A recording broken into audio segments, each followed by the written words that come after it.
동아출판사 자습서 평가 문제집. 자, 오늘은 네 번째 시간으로 과학혁명의 구조를 할 거야. 그럼 과학혁명의 구조가 있는 데가 46페이지 사실적 읽기야. 자, 46페이지 사실적 읽기를 먼저 펼쳐봐. 자, 사실적 읽기로부터 이제 우리가 독서 방법이 시작된다고 보시면 되거든. 그래서 사실적 읽기도 있고, 추론적 읽기도 있고, 비판적 읽기도 있고, 창의적 읽기도 있고, 감상적 읽기도 있어. 자, 이야기를 해보면, 이 세상에는 사실적 읽기가 있고, 사실적 읽기, 그리고, 자, 추론적 읽기가 존재해.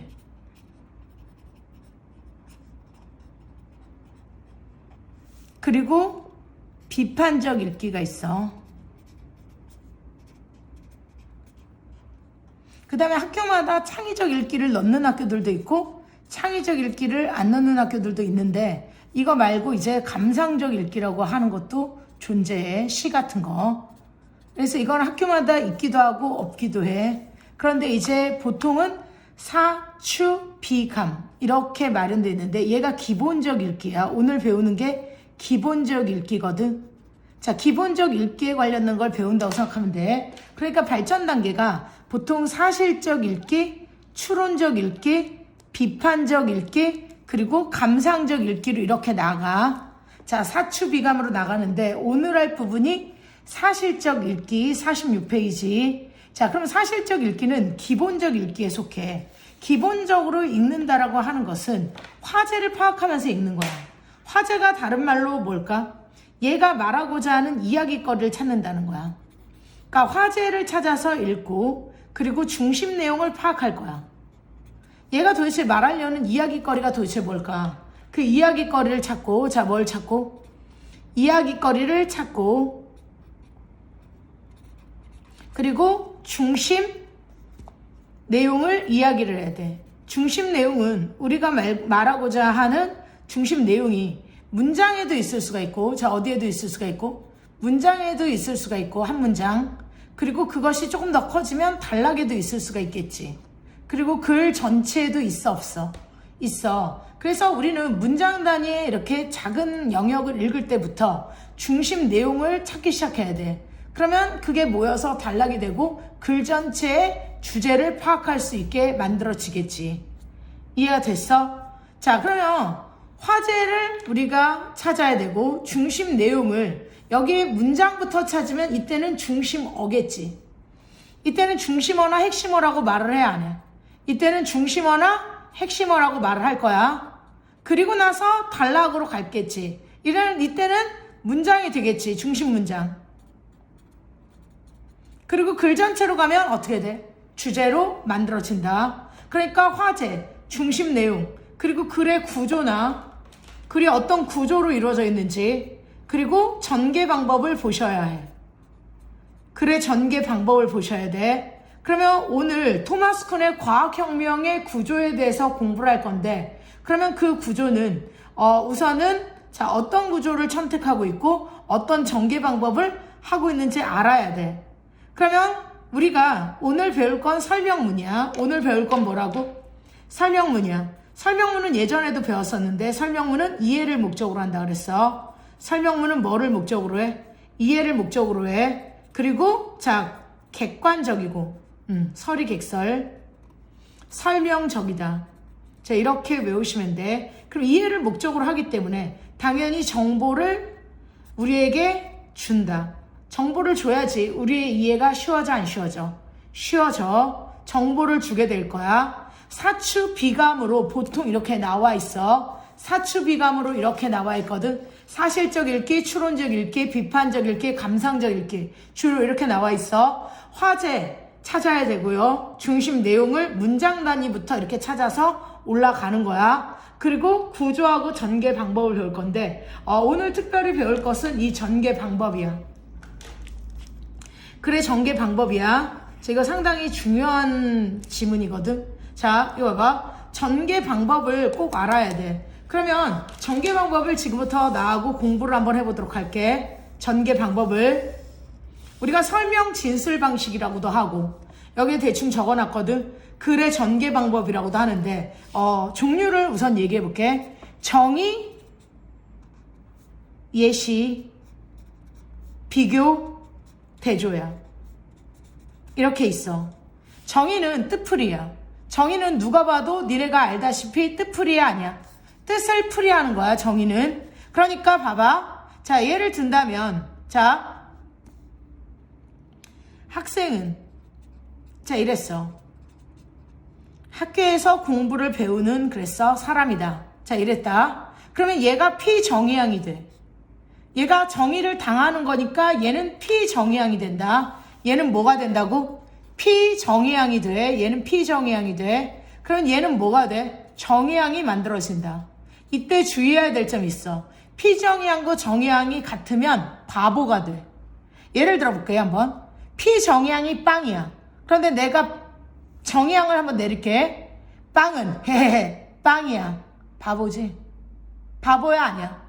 바보야. 학생은 헤헤 학생이다. 자 이렇게 해서 피정의양과 정의양이 같아지지 않도록 정의를 당하는 걸 우리가 학생이라고 해서 피정의양이라고 그래. 이 학생은 학교에서 교육을 받는 사람이다. 자 이렇게 얘기를 했다. 그러면 정의양이 만들어지는데 정의양과 피정의양 자 절대로 같아지면 안 돼. 예시는 너희들도 너무나 잘 알게 예를 들어서 설명하는 거야. 이건 말 안 해도 알겠지? 비교는 비슷한 점을 견주는 것이다. 비교는 뭐라는 거야? 비슷한 점을 견준다.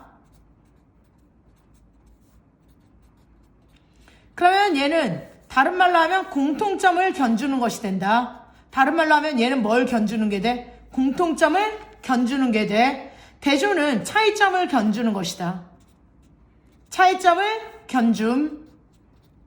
즉 대조적이라고 말할 수 있는 게 우리가 뭐냐면 차이가 나는 것을 부각하는 거야. 차이가 나는 부분을 부각하는 거 알겠어? 부분을 이야기를 하는 거자. 그러면 정의, 예시, 비교, 대조. 자, 그 다음에 구분, 분류, 분석, 비유거든.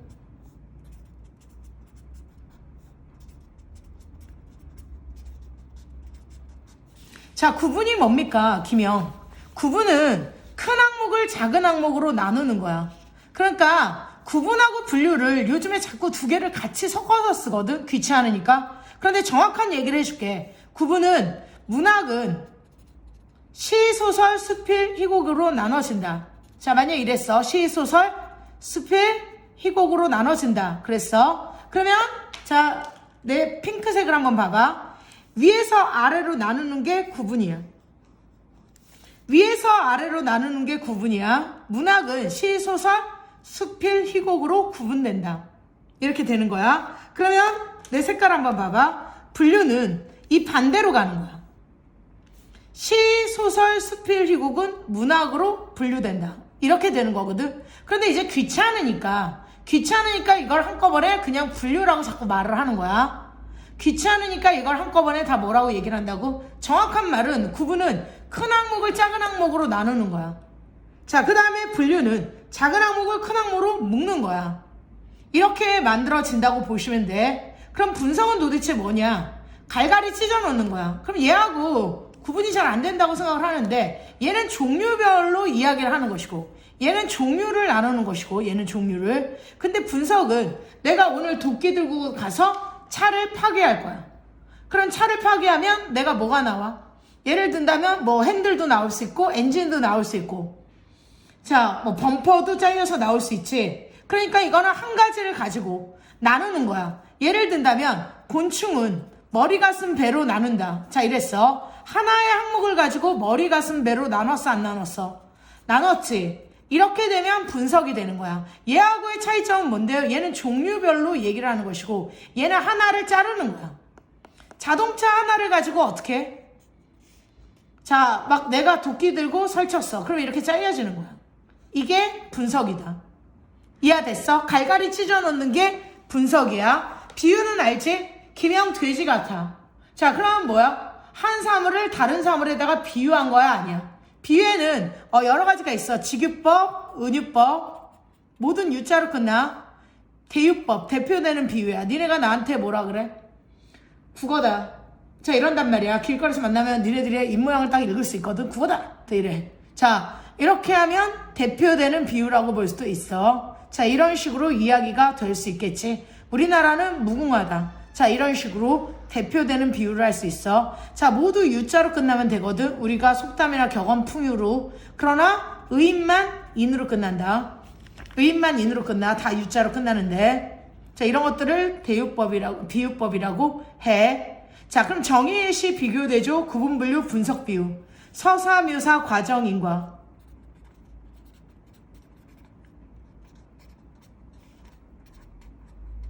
자, 다시 한번 얘기할게. 정의, 예시, 비교, 대조, 구분, 분류, 분석, 비유. 서사는 시간의 흐름에 따라서 줄거리를 쓰는 거야. 시간의 흐름이 있는 것이다. 이걸 다른 말로 추보식 구성이라고 해. 이걸 다른 말로 추보식 구성이라고 그래. 그럼 묘사는 그림을 그리듯이 표현하는 거야.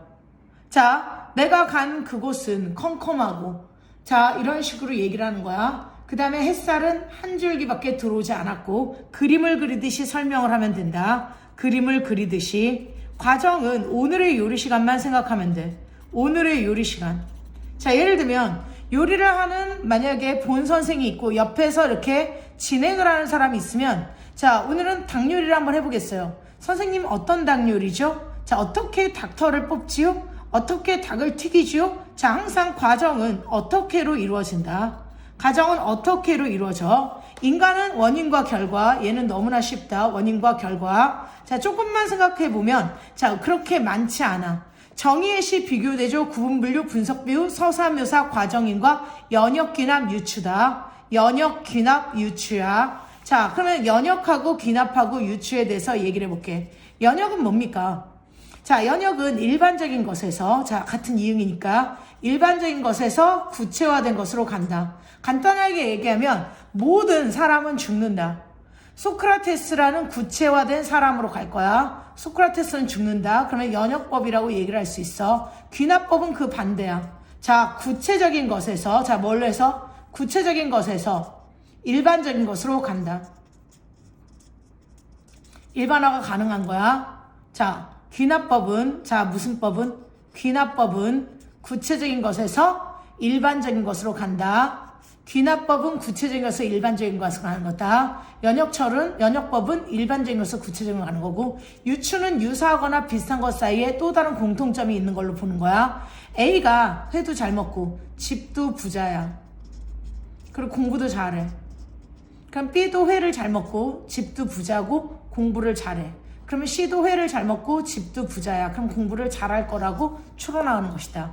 유사하거나 비슷한 것 사이에 또 다른 공통점이 있는 것으로 보는 거야. 자, 많은 것 같지만 실질적으로 많지 않아. 이 15가지가 기본적으로 고등부의 설명의 전개 방법, 즉 글의 전개 방법으로 나와. 정의예시 비교대조 구분분류 분석비유 서사묘사 과정인과 연역귀납 유추다. 정의예시 비교대조 구분분류 분석비유 서사묘사 과정인과 연역귀납 유추.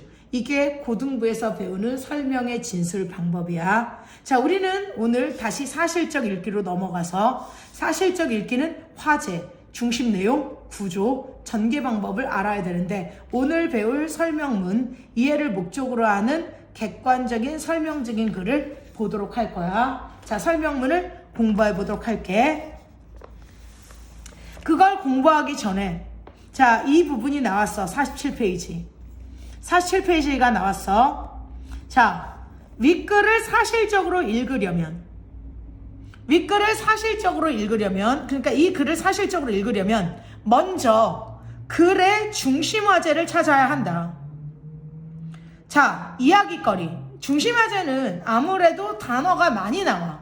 화제는 자, 이야기거리이기 때문에 그 단어가 많이 나올 가능성이 상당히 커. 그래서 중심화제를 찾아야 하고 윗글의 중심화제는 생태발자국이야. 생태발자국이라는 단어가 나올 거야. 중심화제를 찾고 나서는 그와 관련해서 어떤 내용이 제시됐는지 문단별로 중심 내용을 찾아 나가셔야 돼. 문단별로. 그래서 첫째 문단은 생태발자국의 개념, 둘째 문단은 측정 방법. 하나는 생태발자국이 뭔지 개념 정의를 해줄 거고 하나는 측정 방법이 나올 거야. 그리고 생태발자국의 우리나라의 현황이야. 우리나라에도 생태발자국이 있느냐, 그 현황을 공부하게 될 거라고 얘기를 해. 그래서 문단이 3개가 나오는데 문단이 3개가 나오는데 하나는 생태 발자국의 개념, 하나는 생태 발자국의 측정 방법, 하나는 우리나라 생태 발자국의 현황. 이렇게 만들어질 거야. 그럼 문단별로 중심 내용을 정리하면 그 내용을 종합해서 글의 전체적인 내용을 요약하고 주제를 파악할 수 있다. 또 문단 간의 유기적 관계를 살펴서, 유기는 긴밀한 관계를 말해. 인간을 유기체라고 하거든. 왜 인간을 유기체라고 할까? 유기적인 관계, 즉 긴밀한 조직체이기 때문에 그래. 그래서 유기적인 관계를 살펴서 글의 전체 내용을 이해할 수 있다. 자, 이렇게 만들어진 글이야. 자, 그러면 이 글을 한번 읽어보도록 할게. 사람은 누구나 자연에서 물질과 에너지 자원을 얻어서 경제활동을 하고 그 경제활동에서 생겨나는 쓰레기를 다시 자연으로 배출한다. 캐나다의 경제학자 마티스 바커나겔, 윌리엄 리스는 이렇게 인간이 살아가면서 자연에 남기는 영향들을 발자국에 빗대어 자, 생태 발자국이라는 이름을 붙였는데, 생태 발자국은 한정된 인구 또는 경제 단위가 자연 자원을 소비하고 쓰레기로 처리하는 데 필요한 땅의 면적을 측정해서 나타낸 것이다.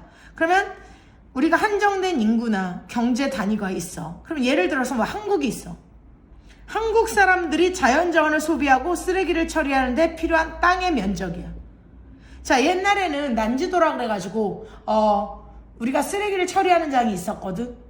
그러면 우리가 만약에 예를 들어 서울 사람들의 쓰레기는 난지도로 간다. 만약에 이렇게 했다고 쳐보자. 그러면 한정된 인구 또는 경제 단위가 자연자원을 소비하고 쓰레기를 처리하는 데 필요한 땅의 면적을 측정했다면, 그 부분을 우리가 측정했다면 생태 발자국이 될 거야. 생태 발자국을 계산하려면 먼저 대상 지역에 사는 평균적인 한 사람의 소비 생활을 음식, 주거, 교통, 소비재, 서비스 등으로 구분해야 한다.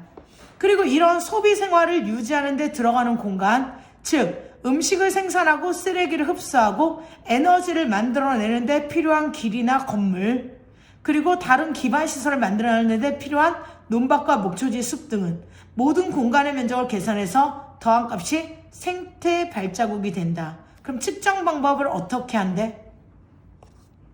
소비 생활을 유지하는 데 들어가는 공간, 음식을 생산하고 쓰레기를 흡수하고 에너지를 만들어내는 필요한 길이나 도로, 건물, 기반시설, 여러가지 인프라 등을 통해서 필요한 논밭과 목초지, 숲 등 모든 공간의 면적을 계산해서 더한 값이 생태 발자국이 된다.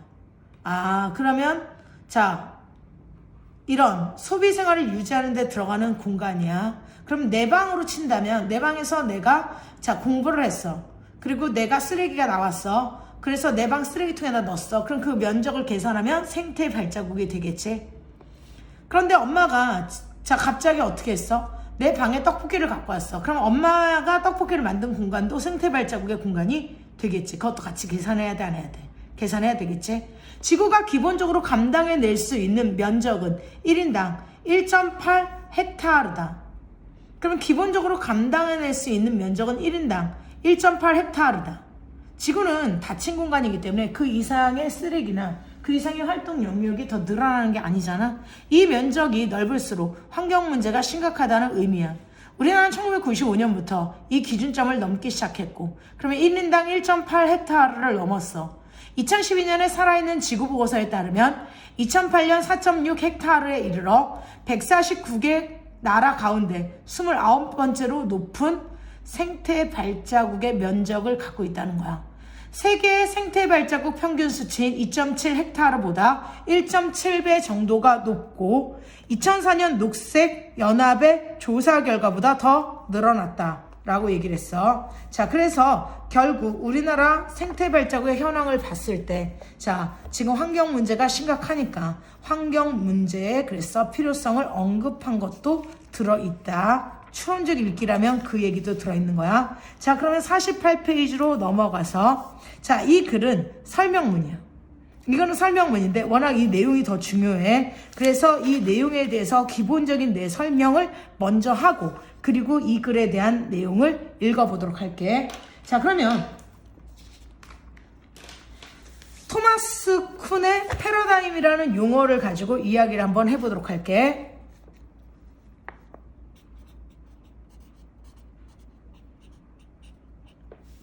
토마스 쿤은 과학혁명의 구조라는 책에서 과학혁명의 구조라는 책을 썼는데 그 과학혁명의 구조에서 패러다임이라는 용어를 사용해. 패러다임은 간단하게 얘기하면 세계관이야. 자, 그런데 이걸 폭넓게 얘기를 하면 가치 있게 받아들이는 학설이야. 세계관을 내가 어떻게 갖고 있느냐, 내가 뭘 가치 있게 받아들이는 학설이야.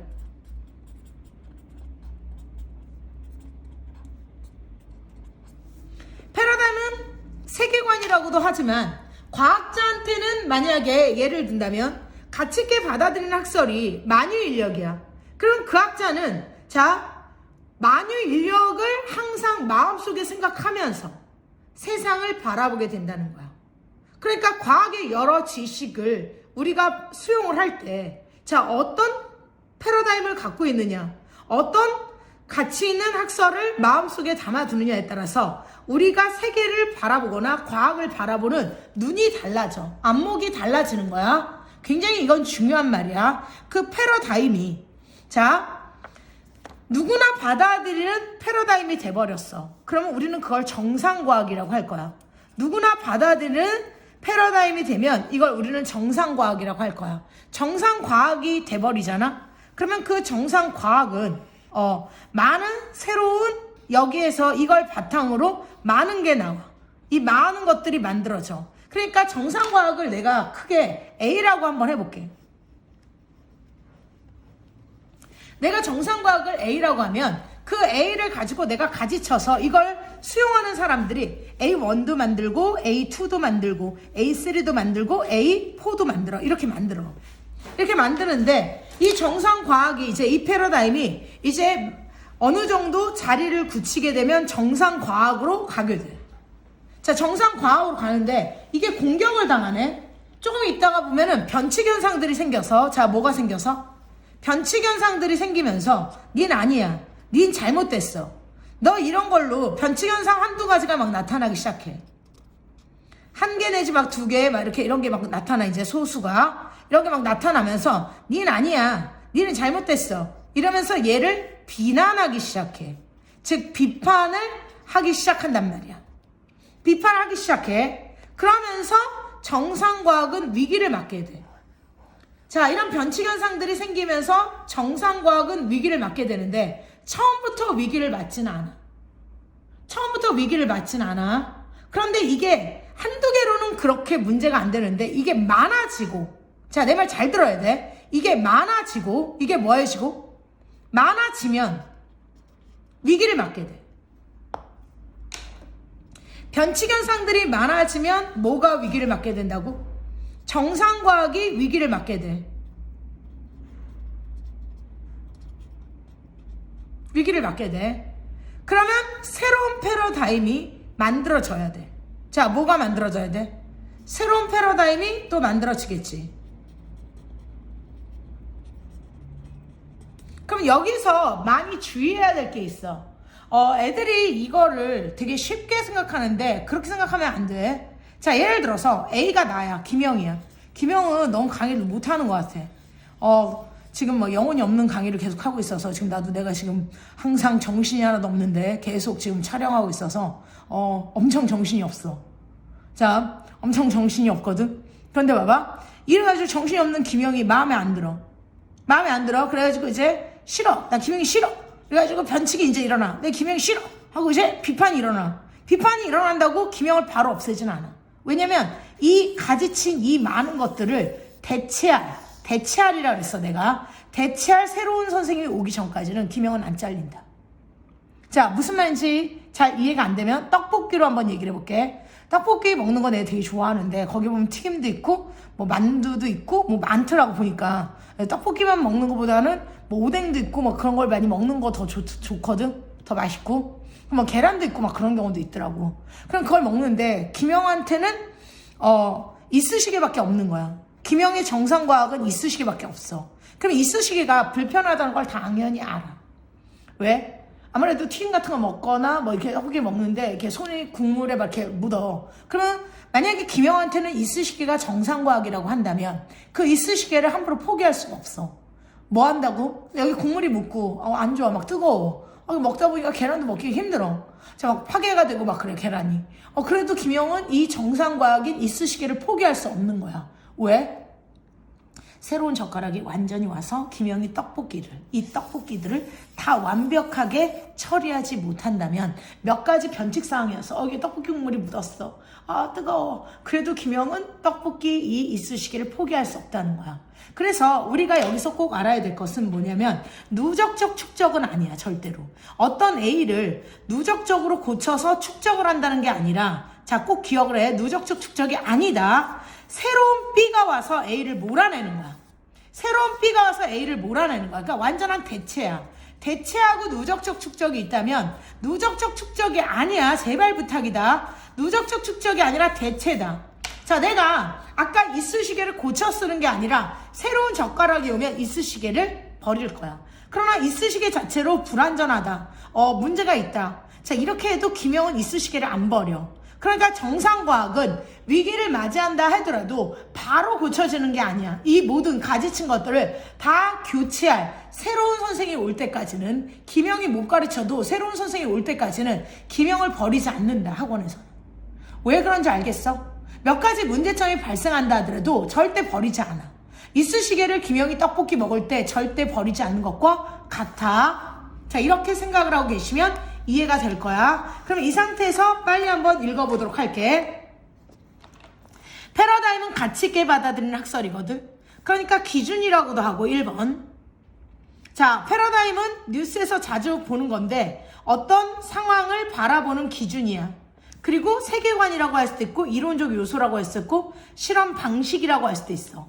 예를 들면 나는 실험을 할 때 이러한 방식을 해. 그리고 이 방식을 꼭 믿어. 그것도 패러다임이야. 실험 방식도 되고 기구도 될 수 있고 표준도 될 수 있어. 이해가 됐어? 그럼 패러다임이야. 김영은 촬영할 때 지 얼굴을 안 보이고 오히려 책을 보이게 하는 패러다임을 갖고 있어. 그것도 하나의 패러다임이 될 수 있어. 알아들었어? 자, 그럼 패러다임은 미국의 과학사학자 겸 과학철학자 토마스 쿠니. 그러면 얘는 과학사학자이면서 과학철학자야. 그의 명저 과학혁명의 구조에서 자, 재창한 개념으로, 그러면 주장한 개념이라고 보시면 돼. 과학자들이 세상을 바라보고 조작하고 이해하는 틀입니다. 그러면 이때 조작은 일반적인 조작하고 단어의 차이가 있어. 자, 내가 조작이라는 단어를 3개를 한번 써볼 거야. 자, 위패 조작, 위조지패 조작으로, 자, 위조지패 조작으로 감옥에 갔다.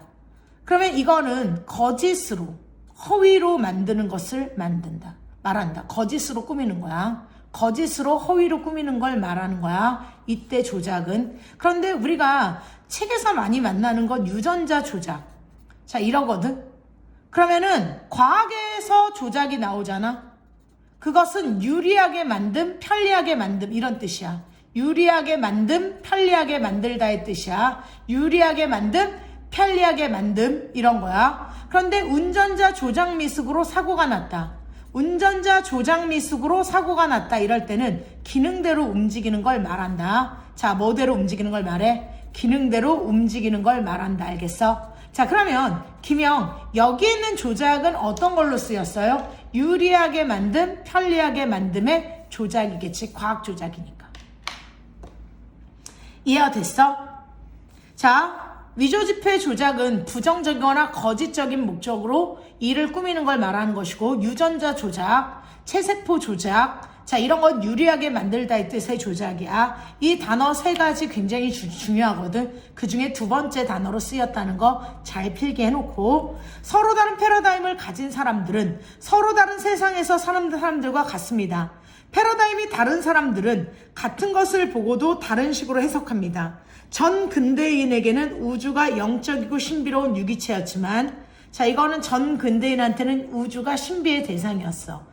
자, 근대인에게는 복잡한 기계에 가깝고 서로 다른 패러다임을 가진 사람들이 보고 경험하는 세계는 서로 다르지. 그러니까 어떤 패러다임을 지녔느냐 굉장히 중요한 우리가 안목이라고 보시면 돼. 세계관. 패러다임을 세계관이라고만 생각하면 안 됩니다. 패러다임은 추상적인 세계관이라기보다는 과학자들의 연구를 이끌어주는 좀 더 구체적이고 물리적인 영역까지도 간다는 거야. 실험 방식, 기구 이런 것까지 간다는 거야.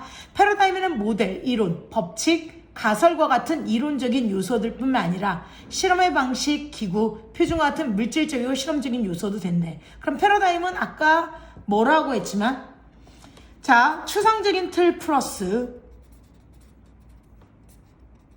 구체적인 틀까지 만들어져 있어.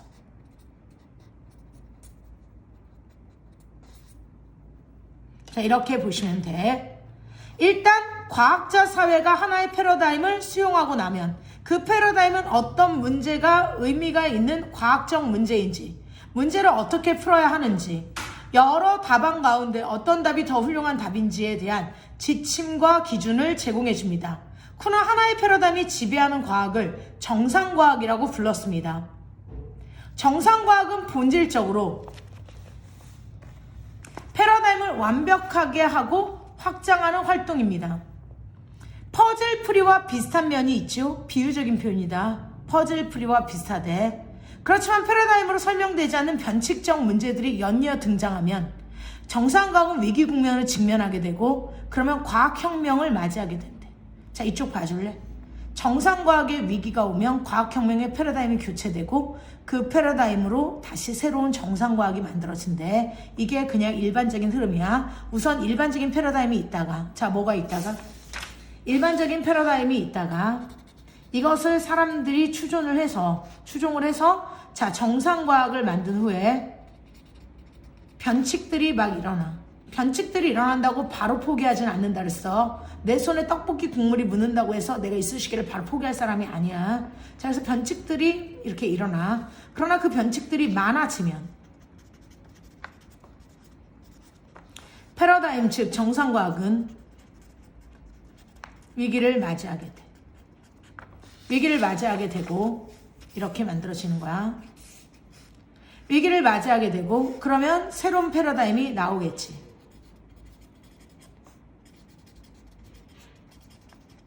그럼 새로운 패러다임은 다시 정상과학이 될 거야. 이해가 됐어? 자, 어떻게 되는지 알겠어? 자, 패러다임이 정상과학으로 사람들한테 추종되게 되면 그 다음에 변칙들이 몇 가지 나오는데 그때 왜 바로 포기하지 않아?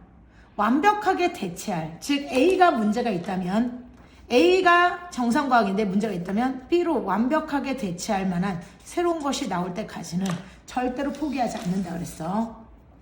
자, 이 얘기를 흐름을 얘기한 거야. 패러다임에 기초한 정상과학에는 절대 누적적 축적 아니다. 교체다.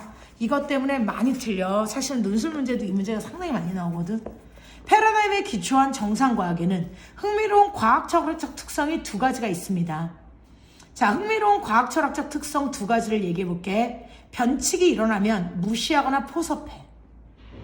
변칙이 일어나면 뭐 한다고? 무시하거나 포섭할 거야. 정상과학에서 이 부분을 설명하는 거야. 변칙이 일어나면. 자, 뭐 하면? 흥미로운 특성 두 가지를 설명할게. 이 부분이야. 자, 변칙이 일어나면 무시하거나 포섭하는 게 하나야. 무시하거나 포섭하는 게 하나야. 두 번째는 막 싸워, 둘이. 정상과학하고 누가 싸워? 불통 상태야. 소통을 안 하고 막 싸우게 돼. 소통이 막 힘들어져. 자, 새로운 변칙 사이에서 막 싸워. 그래서 여기하고 이 부분하고 이 부분이 있거든. 자, 여기 봐봐. 자, 내가 지금 손가락 한 중간 투의 두 번째 줄, 그리고 맨 끝에서 네 번째 줄, 이걸 여기다가 써놨거든. 여기다 써놨어. 이거하고 이거를 여기다가 써놨어. 1번하고 2번을. 그러면 기존 패러다임, 정상과학, 새로운 패러다임을 믿는 사람들과 소통이 어려운 걸 우리가 공약 불가능성이라고 할 거야. 자, 서로 이 소통이 어려운 걸 우리가 뭐라 그래? 공약 불가능성. 공약 불가능성. 하나의 잣대로 경쟁하는 두 주장은 비교하기가 어렵다. 하나의 잣대로 경쟁하는 두 주장은 비교하기가 어렵다. 그래서 소통이 불가능하고 공약 불가능성. 자, 비교하기가 어렵다고 얘기를 하는 부분이야. 그게 흥미로운 과학적 특성이다. 특성 하나는 뭐야? 새로운 변칙이 일어나면 무시하거나 포섭하고, 그리고 정상과학하고 새로운 변칙, 이것이 공약 불가능성이야. 하나의 잣대로 존재하는 두 과학적 이론은 비교하기가 어렵다는 뜻이야. 하나의 과학의 잣대로 지금 존재하는 누구는 경쟁하는 두 주장은 하기가 어렵다. 자, 그럼 계속 읽어볼게. 패러다임과 잘 맞지 않는 사례들이 중요하지 않은 것으로 무시되거나 패러다임 안으로 포섭되곤 한다. 그러니까 여기 떡볶이 국물 묻은 거 김영훈이가 닦아낸 것도 먹어. 이쑤시개 포기 안 해. 흔히 과학자들은 이론에 역행하는 관찰이나 실험 결과 나오면 그 이론을 폐기한다고 생각하지만 실제로는 한두 가지 변칙사락 때문에 여기 떡볶이 국물 2번 튀었다고 내가 그 맛있는 떡볶이를 포기하지는 않아. 이쑤시개를 절대 포기하지 않는다는 뜻이야. 패러다임 포기하는 일은 드뭅니다. 뉴턴의 고전 물리학 패러다임은 수많은 현상을 성공적으로 설명했지만 천왕성의 궤도에 대한 예상치의 2배에 달하는 오차가 생겨나서 과학자들이 골머리를 앓았대. 그 사례야. 정상과학이었던 뉴턴의 고전 물리학 패러다임이 천왕성의 궤도에 대해서는 틀렸단 말이야. 그럼 이게 변칙이 아니야. 이게 변칙이야. 이 변칙에 대해서 과학자들이 골머리를 앓았단 말이야. 전통적인 과학 철학자에 의하면 이럴 때 뉴턴 역학은 폐기되어야 한다. 근데 폐기됐을까? 떡볶이 국물 한두 방울 튀었다고 해서 아까 분명히 뭐 안 버린다 그랬어? 패러다임인 이쑤시개 안 버려 김영 떡볶이 먹으려고. 그 얘기 그대로 한 거야. 실제로 19세기 초에 이 문제를 고민했던 과학자 중에는 뉴턴과 다른 형태로 중력 이론을 제창한 사람들도 있습니다. 그렇지만 과학 공동체 대다수가 뉴턴 역학을 포기하지 않았고 다른 방법을 찾았습니다. 천왕성 다음에 또 다른 행성이 존재할지 모른다고 생각하고 그 행성을 찾기 시작했고 결국 예상된 위치에서 해왕성을 발견한 것이지. 패러다임은 예상과 다른 한두 가지의 반증 사례로는 폐기되지 않을 거야. 그러니까 한두 방울의 국물로는 떡볶이 국물로는 김영의 이쑤시개는 포기되지 않을 거야. 완전한 뭐가 올 때까지는 젓가락이 올 때까지. 반증이 과학의 핵심이라는 생각은 실제 과학활동과 잘 부합하지는 않습니다. 자, 그럼 반증이 과학의 핵심이라는 실제 과학활동과는 잘 부합하지 않는다. 그럼 두 번째, 과학 철학적 특성은 바로 이런 까닭으로 두 개의 패러다임이 공존하는 과학혁명 기에는 과거의 패러다임을 계속 고수하는 과학자와 새로운 패러다임을 받아들인 과학자 사이에 합리적인 소통이 어렵다는 것입니다. 그럼 두 개의 패러다임이 공존하는 과학혁명 기에는 과거의 패러다임을 계속 고수하고 있는 과학자와 새로운 패러다임을 받아들인 과학자 사이에 합리적인 소통이 안 돼. 그게 두 번째였어. 이거를 쿠는 공약 불가능성, 철학적인 개념으로 압축했는데 이거 철학적인 개념이다. 하나의 잣대로 경쟁하는 두 주장을 비교하는 것이 어렵다는 것이야. 과거의 패러다임은 많은 자연현상을 성공적으로 뒤로 간다. 이거를 뽑아보면 여기에 11번이 두 개가 있는데 그거에 대한 또 다른 설명이라고 보시면 되고 여기 13번이 두 번 있는데 이거에 대한 보조 설명이라고 생각하면 돼. 14번이 두 개라고 기분 나빠하지 말고 여기에 대한 보조 설명이라고 생각하면 돼. 그러니까 13번 읽을 때 같은 14번 찾아가시면 좀 더 편해. 자, 다시 한번 읽어보면서 얘기를 해볼게. 과학의 패러다임은 많은 자연현상을 성공적으로 설명해왔지만 한두 가지 변칙을 설명하지 못할 때가 있어. 반면에 새로운 패러다임은 한두 가지 변칙적인 현상을 잘 설명하지만 일반적으로 잘 알려진 다른 현상들에 대해서는 기존의 패러다임만큼 잘 설명하지 못하는 경우가 많아. 그러니까 정상과학은 다른 건 다 설명하는데 몇 개의 변칙 때문에 어려워하는 것이고 변칙은 한두 개는 잘 설명하는데 나머지는 잘 설명하지 못한단 말이야. 그래서 많은 성공을 거두었던 과거의 패러다임은 약간의 문제에 직면하게 되고 새로운 패러다임은 미래의 가능성을 보여주면서도 많은 불확실성을 안고 있대. 따라서 과거의 패러다임 연구 아래서 연구를 수행했던 9세대의 과학자들은 이것을 쉽게 버리지 못하지. 그러니까 예를 든다면 A가 옳다고 생각하고 A에 대해서 많은 연구를 했단 말이야. A가 올바른 패러다임 정상과학이라고 생각하고 A에 대해서 많은 연구를 해왔지. A1, A2를 만들어냈는데 갑자기 B가 나타나서 너는 잘못됐어 라고 변칙을 얘기한다고 해서 이걸 바로 버리지는 않아. 그러니까 A 선생님을 믿고 따르는데 갑자기 B가 와서 뭐라고 한다고 해서 이걸 바로 버리지는 않는다는 거야. 완전히 내 거를 다 해결해 줄 다른 것이 올 때까지는 따르지 않아. 자, 됐어? 따라서 과거의 패러다임 아래에서 연구를 수행하던 9세대의 과학자들은 이것을 쉽게 버리지 못한다. 새로운 패러다임은 젊은 과학자들, 과학의 주류에서 조금 벗어나 있는 변방의 과학자들이 그래서 받아들이게 된다는 거야. 자, 쿠는 정상과학 시기에는 패러다임이 복수로 존재하는 것이 거의 불가능에 가깝다. 그래서 불가능에 가깝다고 주장했어. 그러니까 정상과학 시기에는, 자, 아까 말했던 이 정상과학 시기에는 별로 다른 건 안 받아들여. 패러다임의 공존이나 경쟁은 과학혁명기에나 가능하다는 것이다. 그러니까 공존은 과학혁명에서나 가능하되 공존이나 경쟁은 어디서나 가능하대? 과학혁명 단계에서나 가능하대. 쿤이 이러한 생각을 한 까닭은 과학자 사회를 만들고 정의하는 것이 바로 패러다임이기 때문입니다. 즉 어떤 과학자 집단이 패러다임을 공유하게 되면 그때부터 집단은 외부의 다른 집단과 구별되는 과학사회의 정체성을 공유하는 것이다. 따라서 하나의 과학자 사회가 두 패러다임을 공유하는 식으로 쪼개지는 상황이 없다는 것이다. 그러니까 생각을 했을 때 한 가족이 같은 혈연 집단으로 맺어진 게 이렇게 쪼개져서 이렇게 하는 경우가 거의 드물다는 거야. 그게 없다라는 거야. 이런 상황은 패러다임을 습득하기 이전인 전 패러다임 시기에나 해당하는 것이다. 그러니까 완전한 패러다임이 되기 전까지는 싸울 수 있지만 하나의 정상과학이 와버리면 싸우는 일이 거의 드물대. 정상과학 시기는 논쟁이 없는 평화로운 시기이며 정상과학은 논쟁이 없는 평화로운 시기야. 과학혁명기는 이거랑 반대되는 과학혁명기는 싸우는 시기야. 논쟁이 불가피해.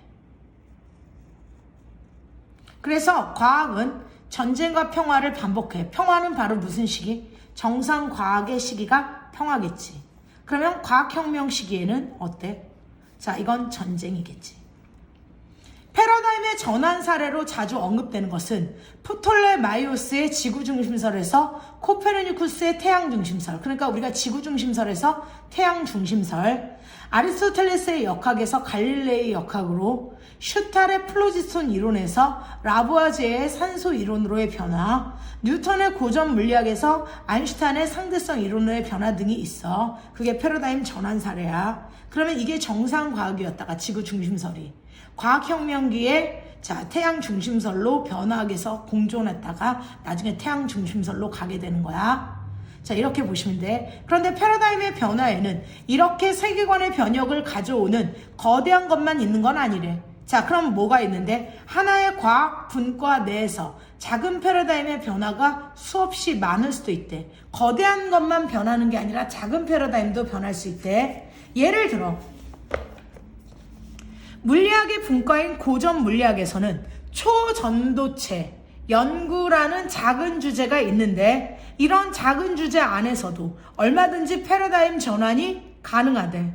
그리고 패러다임의 전환이 모든 과학자에게 영향을 주는 것도 아니래. 그러니까 패러다임 하나가 전환됐다고 해서 어떤 게 다 변하는 건 아니래. 고전 물리학에서 양자역학으로의 전환은 물리학에는 엄청난 영향을 미쳤지만 화학에는 기술 변화 정도의 영향만 미칠 수 있대. 다시 한번 얘기해. 양자역학으로의 전환은 물리학에서는 엄청난 변화가 있을 수 있었대. 그런데 화학에서는 기술 변화 정도가 있었고 생물학에는 거의 영향을 미치지 않았대. 그럼 고전 물리학의 양자역학의 변화가 누구한테는 영향을 미쳤지만, 간단하게 생각하면 우리 담임 선생님이 바뀌는 문제는 나한테는 영향력이 크지만 다른 반에는 영향력이 적을 수도 있다는 거야. 그런데 아예 없는 곳도 있겠지. 다른 학년에는 더 영향력이 없을 수 있다는 거야. 패러다임이 정립되면 과학자들은 패러다임을 모델로 삼아서 인접한 현상들을 설명하고 패러다임을 더 정교하게 하면서 적용 범위를 넓혀 나갑니다. 그러니까 패러다임이 한번 정상과학이 돼버리면 영역을 더 넓혀 나가는 거야. 이쪽도 먹고 저쪽도 먹고 땅 따먹기처럼 여러 개를 먹어가는 거야. 포섭이 여러 가지가 된다고 생각해도 돼. 인접 현상들을 포섭해 나간다. 과학은 급속하게 어려워집니다. 동시에 패러다임으로 잘 설명되지 않는 현상을 패러다임에 맞추려고 애쓰는 과정도 벌어져 안 벌어져? 벌어지지. 그래서 자연을 패러다임 상자에 구겨 넣는다고 말하기도 해. 정립되고 나면 다른 것들을 포섭하려고 노력을 해. 자, 이제 마지막 부분이야. 쿤에 의하면 과학의 패러다임에서 성공을 맛봤던 과학자들은 새로운 패러다임이 등장한 때에도 과거의 패러다임을 고수합니다. 자, 이들에게 새로운 패러다임은 과거의 패러다임과 보다 단순하고 조야하다. 조야하다는 건 거칠고 막대다. 조악하다는 얘기도 들어봤나? 거칠고 나쁘다. 이럴 때 조악하다라고 하고, 조야하다라는 건 거칠고 막대 먹었다 이런 뜻이야. 상식적으로 말이 안 되는 부분이지. 그러니까 과거의 패러다임에 취한 사람들은 기존의 패러다임이 조야해 보이는 거야. 단순하고 조야해 보여. 조야는 아까 거칠고 막대다. 같은 일이 기술 혁신에도 발생합니다. 과거에 연속적으로 성공을 거뒀던 기업은 자신들의 성공 비결이 패러다임을 생각을 하지 못합니다. 이것이 언젠가 새로운 패러다임으로 대체될 것이라는 생각도 못하는 것이죠. 과학과 마찬가지로 기술의 영역에서도 과거의 기술은 새로운 기술로 계속해서 대체됩니다. 그리고 과거의 기술에 집착하던 기업들은 신기술로 부상하는 신생기업으로 대체됩니다. 과학에서의 패러다임의 전환이 과학의 발전을 낳듯이 기술 혁신에서의 이런 변화 역시 거스르기 힘든 역사 발전의 과정입니다. 그러니까 정상과학이 위기를 맞게 되는 과학혁명이 생기고 새로운 패러다임을 갈아타야 되는데 그렇지 못하는 회사는 망하는 경우가 있어. 예를 들면 코닥이나 후지필름이 있었거든. 걔네들은 필름에 성취해가지고 디지털 카메라가 나오면 필름이 필요 없거든. 그런데 거기에 성취해가지고 굉장히 안 좋았었어, 한동안. 그거는 새로운 것을 맞아들이지 않아서 또 문제가 된 거야. 자, 이래서 우리는 패러다임이 정상과학이 됐을 때 변칙을 어떻게 수용하고 포섭해 나가거나 무시하는지, 그리고 변칙이 많아지면 정상과학에 위기가 생기고 이때 혁명을 맞이하게 돼. 혁명계는 두 개가 공존해. 하지만 정상과학에서는 정상과학 하나가 존재해. 그리고 새로운 패러다임이 마련되면서 다시 걔가 정상과학이 되고 다시 이 룰을 돌게 된다는 사실이야. 자, 그럼 뒷장으로 가볼게. 52페이지. 다음 세 단어들을 모두 활용해서 과학혁명의 정상과학의 변화 과정을 패러다임이 확립이 돼서 많은 사람들이 추종을 하게 되면 정상과학이 되고, 정상과학들의 몇 개의 변칙들, 정상과학에 반하는 변칙들은 절대로 정상과학을 위협할 만큼이 되지 않아. 하지만 그것들이 많아지면 과학의 혁명기가 오고 이때는 둘이 싸우게 돼. 누구하고 누가 전쟁을 일으키게 돼. 정상과학과 새로운 패러다임 사이에 싸우게 되고, 그 새로운 패러다임이 사람들에게 많이 추종되면 정상과학으로 다시 자리 잡게 된다는 얘기야. 패러다임에는 이론적 요소와 물질적 요소, 실험적 요소가 뒤얽혀 있다. 맞아. 패러다임은 꼭 추상적인 것만 있는 건 아니야. 구체적인 것도 들어있어. 패러다임은 그에 역행하는 반증 사례가 나면 즉각 폐기되니? 아니야. 절대로 그렇지 않아. 아까 떡볶이 국물이 한두 방울 튀어도 김영은 이쑤시개 포기하지 않고 떡볶이 잘만 먹어. 9세대 과학자들은 새로운 패러다임을 쉽게 받아들이지 않는다. 당연해. 자, 정상과학 시기에는 패러다임이 복수로 존재하기가 어렵다. 그때는 하나만 존재해. 패러다임 변화는 항상 거대한 세계관의 변혁을 동반한다. 거대한 세계관뿐만 아니라 조그만 세계관도 변혁을 동반하겠지. 자, 이거 설명문이었어. 21세기 무렵에 활동한 천문학자 프톨레마이오스는 지구의 중심설에 입각한 이론을 정립했다. 지구는 움직이지 않은 채 그대로 있고, 그 지구가 이렇게 가만히 있고 나머지들이 지구를 주변으로 돈다라는 지구 중심설이었지. 프톨레마이오스는 복잡한 기하학을 동원해야 됐다. 16세기에 등장한 코페르니쿠스는 이런 복잡한 우주의 의문을 느끼고 새로운 가정을 했다. 그러면 새로운 패러다임이겠지. 즉 변칙을 얘기하기 시작할 거야. 태양은 정지해 있고 지구는 자전축을 중심으로 스스로 하루에 한 바퀴씩 돌며 그와 동시에 1년에 한 바퀴씩 태양 주위를 돈다는 태양 중심설을 얘기했어. 그러니까 지구 중심설, 프톨레마이오스의 지구 중심설에서 그래서 코페르니쿠스의 뭐가 된 거야? 태양 중심설로 가게 된 거지. 이것이 바로 태양 중심설이다. 그러나 이 이론은 당시 엄청난 비난을 받았지. 행성의 움직임을 계산하는데 지구 중심설보다 부정확한 부분도 많았어. 그러나 이후 천체를 정확하게 관측하게 되고 케플러가 태양 중심설에 따라서 천체의 운동을 제대로 설명해내면서 새로운 우주관으로 가게 된 거야. 이땐 정상과학이 되는 거겠지. 됐어? 자, 이제 학습활동으로 가볼 거야. 자, 별로 어렵지 않거든. 그래서 지금까지 뭐 내용 중심으로 설명을 해놓은 것밖에 없어. 자, 뭐 중심으로 설명을 해놓은 거야? 내용 중심으로 설명한 것밖에는 없다. 그래서 이것만 설명을 해주고 갈게. 자, 55페이지. 기존의 미음자형은 횡단보도는 차량 중심 보도체계, 그러니까 차량 중심 도로체계였거든. 그런데 X자 중심으로 횡단보도를 만들었는데, 자, 이건 보행자 중심으로 패러다임이 바뀐 거야. 그럼 교통체계도 하나의 패러다임이 되는 거야. 누구를 중심으로 할 것인가? 차량을 중심으로 하는 패러다임을 하면 이런 게 나올 것이고, 자, 보행자 중심의 패러다임을 가지면 이런 패러다임이 나올 거라는 거 알겠어? 알겠어? 자, 이렇게 패러다임의 변화야. 4차 산업혁명도 패러다임의 변화라고 얘기를 해. 기술의 변화가 아니라.